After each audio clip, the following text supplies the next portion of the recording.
ये कहानी है दो रूममेट्स लीज़ा और मैरी की। लीज़ा क्रिसमस ईव के दिन क्रिसमस की कुछ शॉपिंग करने के लिए बाहर जाती है। सारा सामान खरीदने के बाद जब लीज़ा मार्केट में घूम ही रही थी तभी उसे एक छोटी बच्ची बुलाती है, जो लीज़ा को एक क्रिसमस का विश कार्ड देने के बाद वहाँ से गायब हो जाती है। घर पहुंचकर मैरी वो विश कार्ड लीज़ा से ले लेती है और अपनी विश उसमें लिख देती है, जिसके बाद वो दोनों क्रिसमस की डेकोरेशन करने में लग जाते हैं।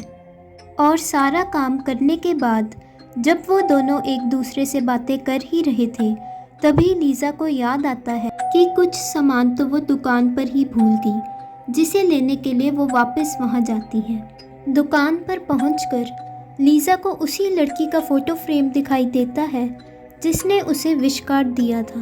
लीज़ा बहुत हैरान हो जाती है। ये तो एक डेथ फोटो फ्रेम है, मतलब ये लड़की मर चुकी है।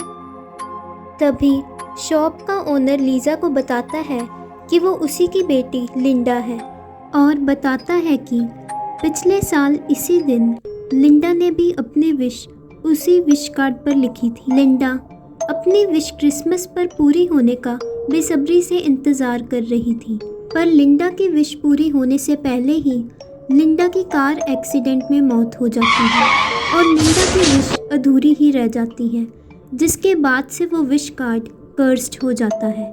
वो विश कार्ड कर्स्ड है, अब तुम्हारी विश भी कर्स्ड हो जाएगी। तभी लीज़ा को मैरी का फ़ोन आता है। लीज़ा, मुझे अभी भी कॉल आई थी हॉस्पिटल से कि मेरी नानी जो है वो कोमा में चली गई है। और तुम्हें पता है, मैंने अपनी विश में भी यही लिखा था कि मेरी नानी ठीक हो जाए, पर वो तो कोमा में ही चले गए। तभी शॉप का ओनर बोलता है कि अगर लिंडा की विश पूरी हो जाए तो ये कर्ज ख़त्म हो जाएगा।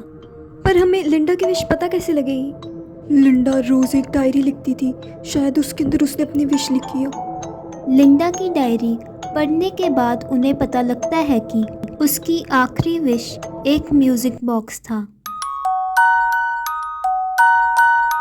और लिंडा के पापा लिंडा की अधूरी विश क्रिसमस ईव पर पूरी कर देते हैं। लीज़ा, मुझे अभी भी हॉस्पिटल से फ़ोन आया था, मेरी नानी की तबीयत एकदम ठीक हो गई है और वो कोमा से भी बाहर आ गए हैं। और इसी तरह लीज़ा और मैरी अपना क्रिसमस खुशी खुशी सेलिब्रेट करते हैं।